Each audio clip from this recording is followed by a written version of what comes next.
Hello everybody, Realm Builder Guy here, and welcome back to the channel, and back to Crusader Kings 3, in a brand new series. I'm going to play a little bit with this adventure game mode that was launched with the last DLC of CK3.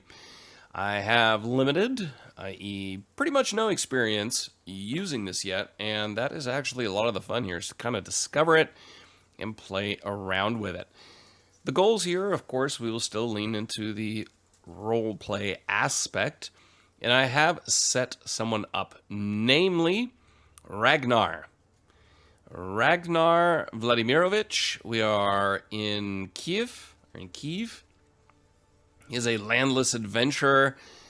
You can see his emblem here, black background with a white wolf on it, so he will be, of course, the White Wolf of Kiev. And Ragnar, a descendant, of course, of the Rurikids. Starting date, you see down bottom here, I decided to also go with the new start date, 1st of October, 1178. So we're going to have a little bit of fun here. I'm going to start with the roads we walk. The path ahead stretches on and on, a lonely, winding thread, twinning towards the distant horizon. My camp is quiet, just a few scattered tents and pack animals yawning in the breeze. Strangers and hangers-on rise with the day, preparing for their morning chores with reluctance. Most are the miscellaneous chaff that flit in and out of a group on the road with each new settlement. Few faces catch my eye, as ones I recognize, at least in more than passing. So this will be an army someday. That is what I want to do. We're going to go down the, basically be a mercenary one, at least, or it could go here. At least I count some good scrappers. Intriguing? No, I want to be an army. We want to lead a mercenary army at this time in history. So that is what we're going to do. We're going to take a look. Here is our camp. And first we're going to take a look at Ragnar. Master Ragnar of Ragnar's Companions is what it's called right now. Not really much we can do about that at this point. I could rename him and kind of go into more detail, but this is as good as we're going to go. Ragnar's Companions, we've got a holding of domain of max 2, but we of course have nothing. We have one title, and the title is Ragnar's Companions.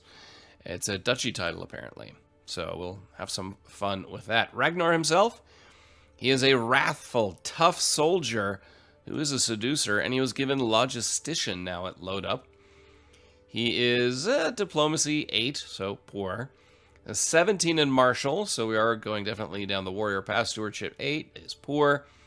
Intrigue 12, so it's average, so it's not bad. Learning 9 is average, and of course a 21 in prowess. He is orthodox, and he is Russian. He has 20 gold to his name, prestige of 150, a piety of 50, a dread of nothing, and military strength is nothing as well. So first things first, we're going to go up here and choose a lifestyle. Of course, we're going to go down the martial path. And with valor, take the command, lead by example. So martial scheme phase length, 15.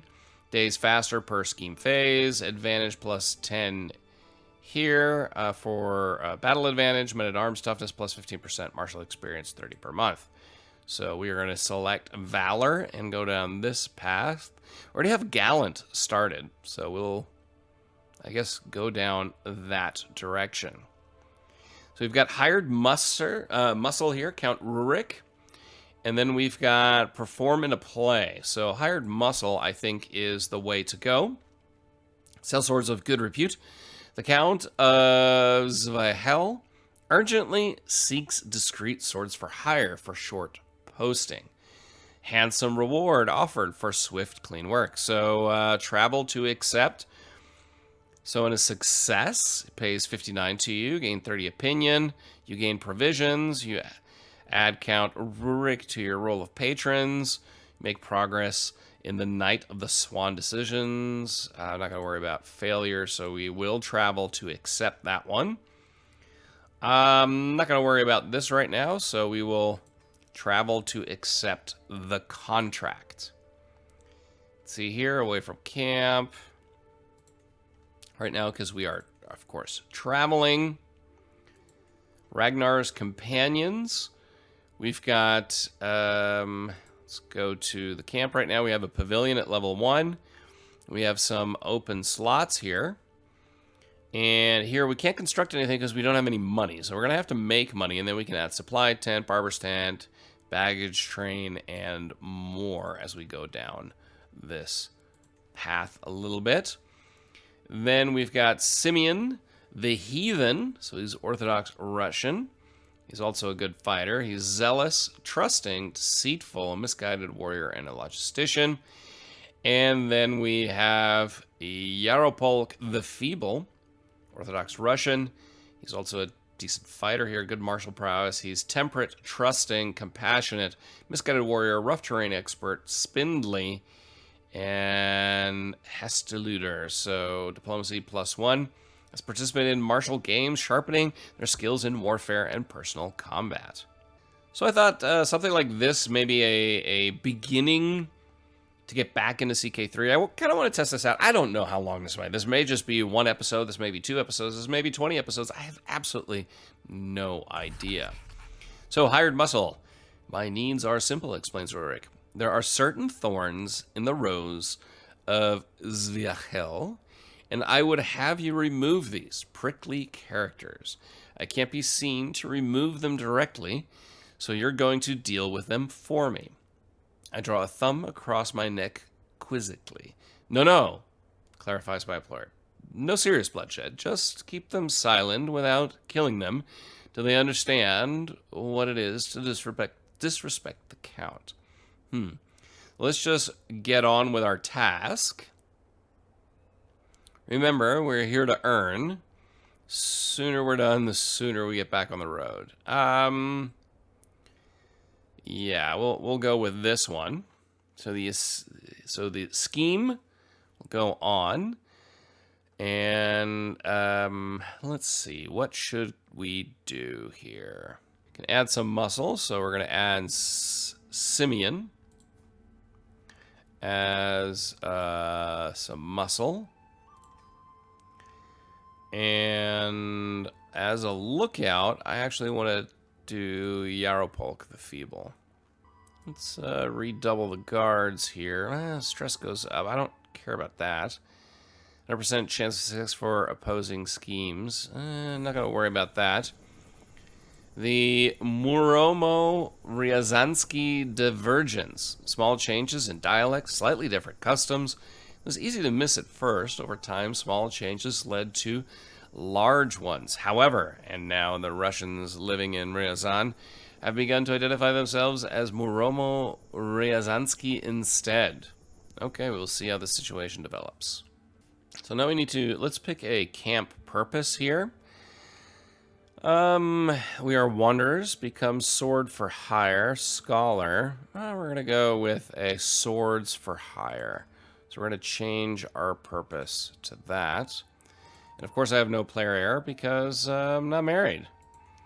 And there is nobody here to get married to. So we shall continue with what we've got going on so far.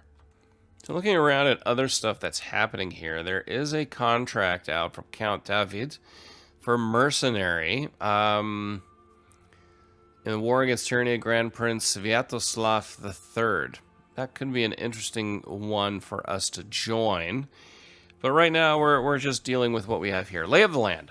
None in my camp are intimately familiar with the terrain in Zviahel, and such lands are not to be trifled with. It is for this reason that I find myself standing in front of a local guide, bartering for services to be rendered. It's no joke out there. He offers, drawing air in through gritted teeth, theatrically worried gesture. You'll need either these maps or my services. I can tell you that for free. He is right, but there's something about this demeanor that makes me hesitate. Could use a man like him around my camp. We don't have the money. How much did you say are those maps? 50. We need your help getting through these here. There's no need for your services. So we're going to lose provisions. Don't really have money. 54% chance. Well guided. There's a 9% chance we gain wounded. So we're going to do that. Oh, well guided for 10 years. Excellent. So right now, our advantages aren't really that high. So it's going to take a little bit until we can do much with this. Let's kind of look around. What do we have here? We've got ambush travelers. This contract requires you to travel to a distant holding, waylaying characters to take their gold as you go via either prowess, martial, or intrigue challenges. Interesting. Here we've got performative play. That's not interesting. Burn property. No. This is one that'd be interesting, but he's losing right now by minus 32%. So we're going to steer clear of that. We're going to wait until we get through what we're dealing with right now. And then we'll continue on. Pounding hooves. Ugh, my head, moans Simeon. As he rides alongside me, I raise an eyebrow in silent inquiry at the man's exclamation. In response, Simeon simply slumps down across his horse, whimpering and clutching at his temples. Clearly someone had a good night last night. Slow down for him. Yes, I will. He's hungover for 3 months. Wow. I mean, I've had some bad hangovers in my life, but I can honestly say I've never had a 3-month hangover. I do see Ragnar as somebody, though wrathful, is going to be very dedicated to the members of his great brotherhood. That is kind of what I'm naming this for right now. It doesn't necessarily mean we're only going to have men in camp, but that's where we're going to start with right now, is at least what I'm calling the series. No, it's Ragnar's Companions is what he has, but who cares? Two of my agents, Simeon and Yaropolk, seem to have found common cause in our plan beyond the basic goal. Impressed by his compatriots' skill with the logistics, will, and leadership presence required to hired muscle, Yaropolk has taken to studying what Simeon does differently to himself in the hopes of improving his own skills. Harmless enough, in theory, doesn't help our overall goal. I'm going to go with excellent. So his martial prowess is going to go up by 1. We can see here, there's some, let's call it pestilence, spreading through the lands here to the south. This one here, ambush travelers, I mean, this is a criminal contract. We're not beyond, crime per se. I see nothing else really around us, so we're just going to keep going here. Close working conditions. Yaropolk and Simeon seem to be enjoying themselves a little bit too much for the humble role they play in my designs.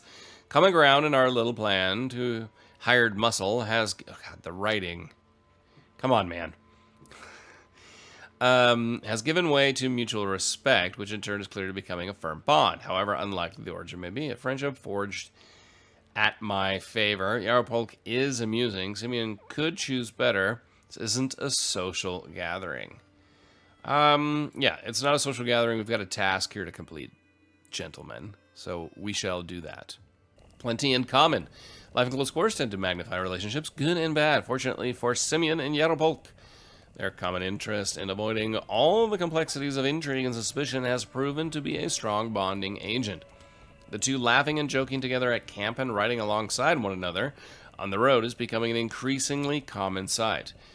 You know what? We're going to encourage their friendship. There's 74% chance that won't be good. Try to break them apart. No. Yeah, good for them. Yeah, they become best friends. We'll kind of keep an eye on that for now. We have these standard contracts here, and then, of course, criminal contracts. I'm not really worried about that at all. I mean, creating a men-at-arms regiment, I don't know with what. We have no money. A follower's heart. Captain Ragnar, my leader, I've met the most attractive woman here in Zviachel. Definitely mispronouncing that. My knight Yaropolk the Feeble stumbles as he addresses me. Her family will not let us marry without me paying a sizable dowry. Stutter sadly, please help me. Of course I will help. I have absolutely no money. Let's see if she's willing to run away with you. Not my problem. Now let's see if she'll run away. Has joined our camp. Yarabuk the Feeble. Married Velislava. Grew closer to forming a friendship with you. Gained 50 opinion of you. Huh. Well, that's just dandy. How's this war going? Not really good, so Count David cannot count on us. I'm sorry. What do we have here? Support a faction. This contract requires you to join a faction. This count is fed up with Grand Prince Ivan of Turov's rule. He sends open invitations for all who oppose Grand Prince Ivan. Join and install Count Gleb on the Turovian throne. Not really overly interested. Uh-oh. Someone was in prison, is no longer in prison. Let's see, can we execute the scheme yet? Kind of want to get to the point of leveraging advantages. If we push this, 42% success chance. I feel like we need to wait a little bit longer. Just a smidge longer. So one of the reasons why I picked Eastern Europe is because I haven't really been here in a while. I did it in the early years of CK3, kind of up here around Novgorod. Plus, starting in 1180, towards the end of the 12th century, you know, eventually there's this little faction over here in the Mongolian steppes that will probably move over this way. And it's kind of on the frontier of Central Europe. So I just thought it could be an intriguing way to go. Plus, you have the Byzantines here to the south, Kumanians over here.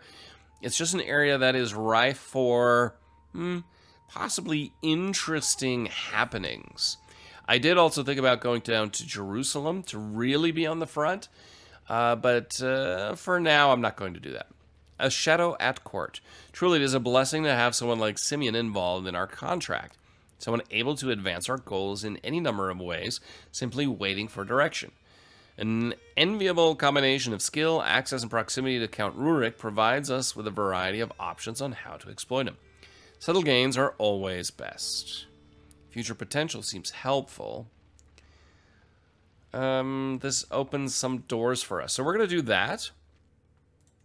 And now we're going to look at executing the scheme. Leverage advantages of 47%. You know what? We are just going to do this. And we have success. Count Rurik pays 59 to us. Gains 60 opinion of you. You gain 75 in prestige.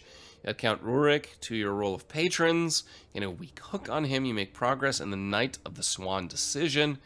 You gain 550 provisions. Wonderful job, Ragnar. The Garden of Zvahel is a beautiful, blissfully silent, and I can rest a little easier at night. He tosses me a pouch of silver. Please stay with us the next time you're passing through the area.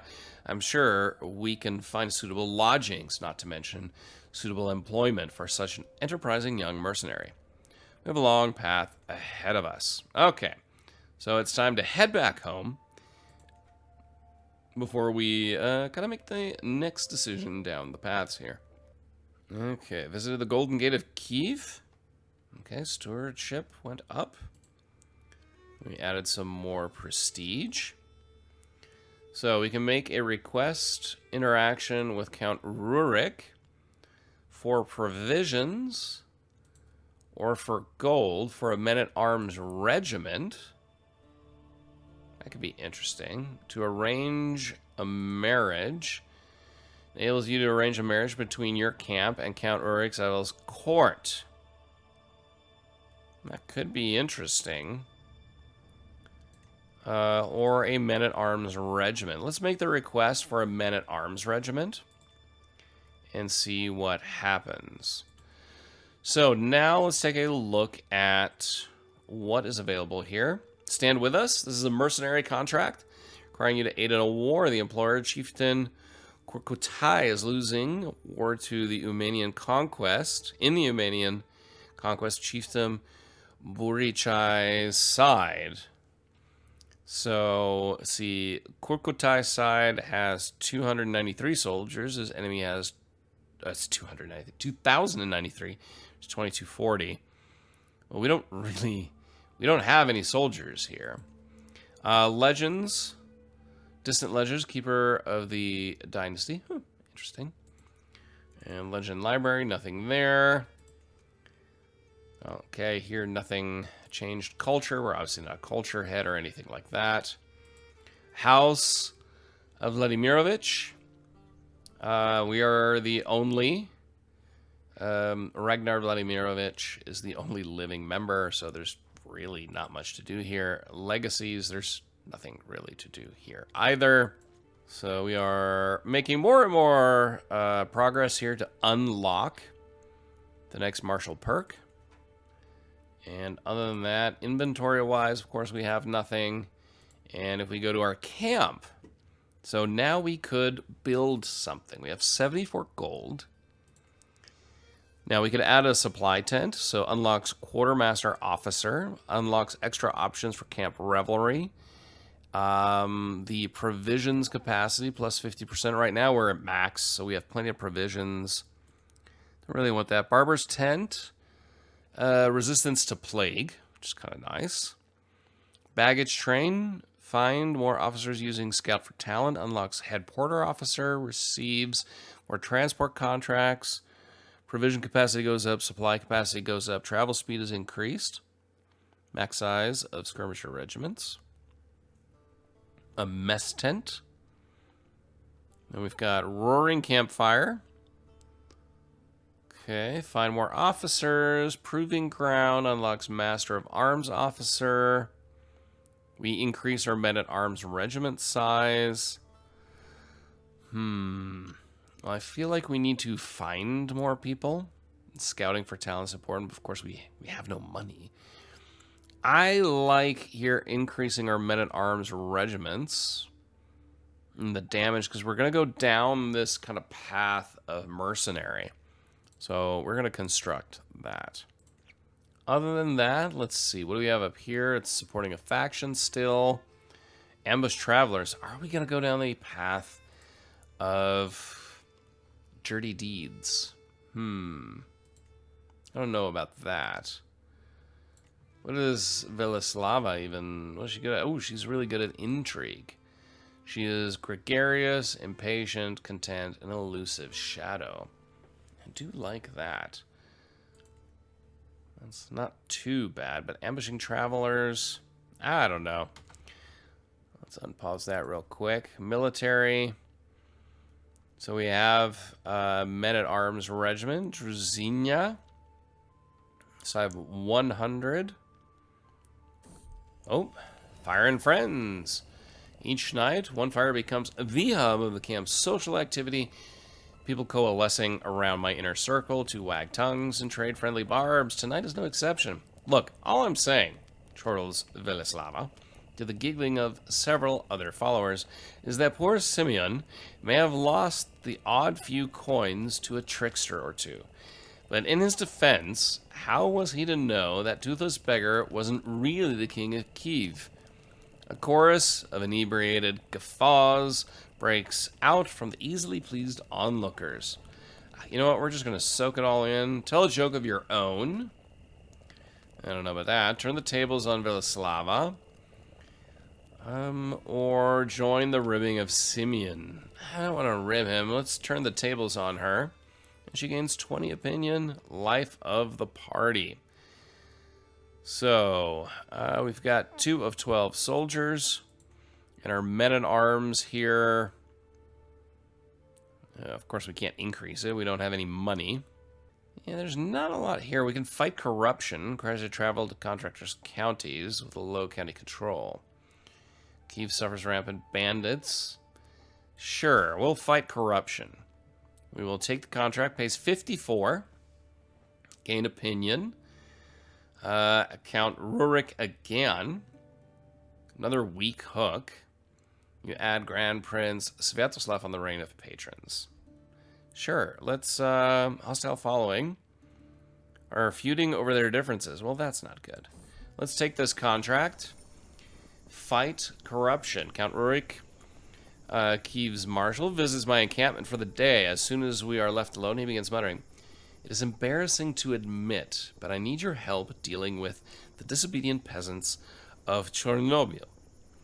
The marshal huffs and glowers. They flout their Grand Prince's authority.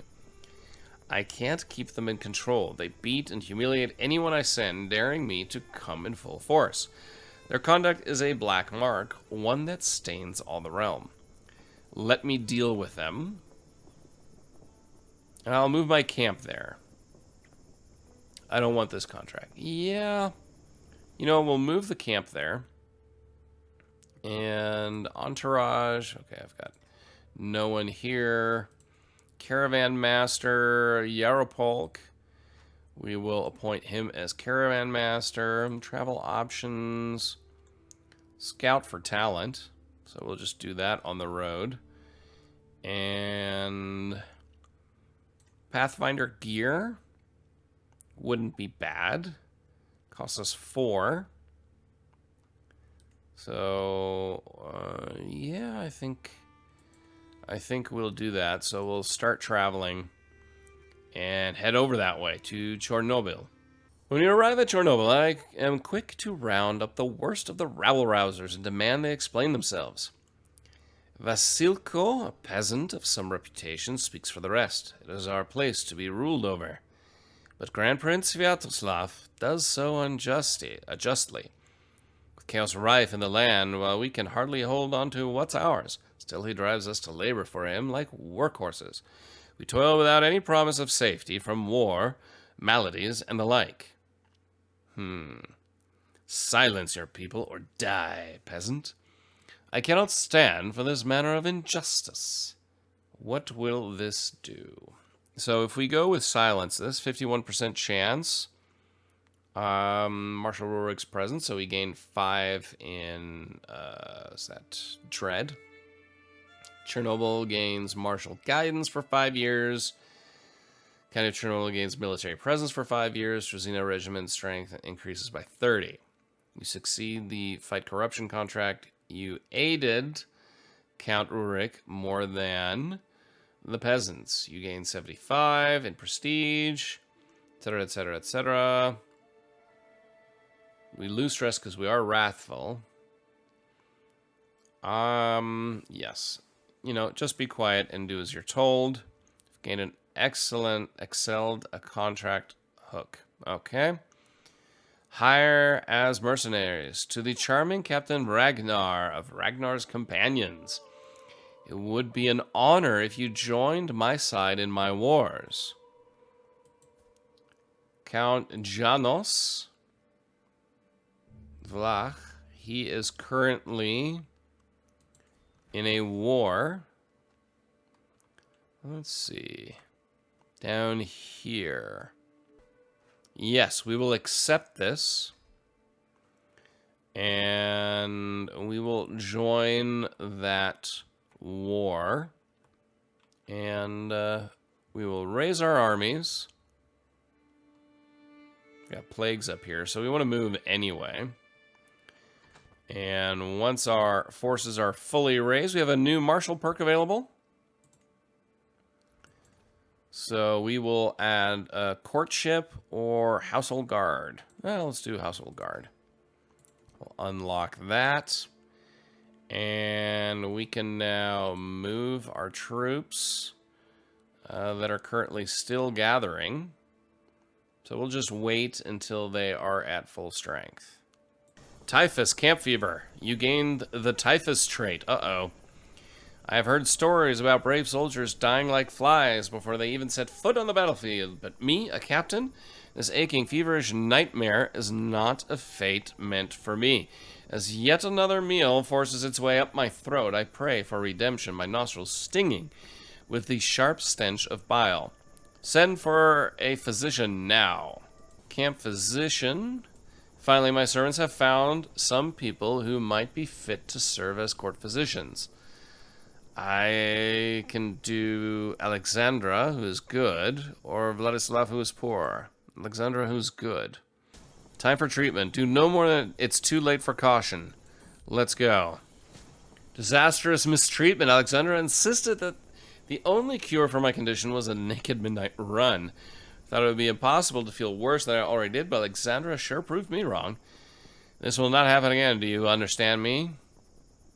You're forgiven. No. Guards, put her under lock and key. I am wrathful. Wrathful? Wrathful. Yes. Lock and key. Well, great then. Ruin ramblings. Scouting out ahead of the camp, I come across a ramshackle collection of traders. They're gathered around some large but old and ruined buildings, the remaining ones in good condition, having been occupied by the merchants. Their wares are fairly standard, food mostly, being on a well-traveled road that would no doubt attract many purchasers. Yet my eye is drawn inexorably towards the gray, pockmarked walls of the ruins. So magnificent they are, the merchants occupy merely the outskirts, but his dilapidated heart remains untouched. Well, let's try my luck in those ruins. Discovered a small trinket. Here's the problem. I'm dying. That's not exactly awesome this early. And I've died. And that means the game is over. Captain Ragnar, Ragnar's companions, rests in the arms of the Lord in 28 years of age. He died after a botched treatment. Known for his twisted, conniving mind, he never revealed his true intentions to anybody, not even his closest friends. Your lineage has come to an end. For years, you have followed the dynasty of Vladimirovich. Years 3. Wow. Well, there you go. I didn't know how long the series would go. And apparently, it won't go long at all. And with that, our little expedition into this kind of adventure lifestyle is already at a conclusion. That's fine. Let's call it a one-shot adventure. If any of you play Dungeons & Dragons, RuneQuest, or any other tabletop role-playing game, you know what a one-shot is, where you basically show up, do one adventure, one and done for the evening. And we will call this Ragnar's one-shot instead.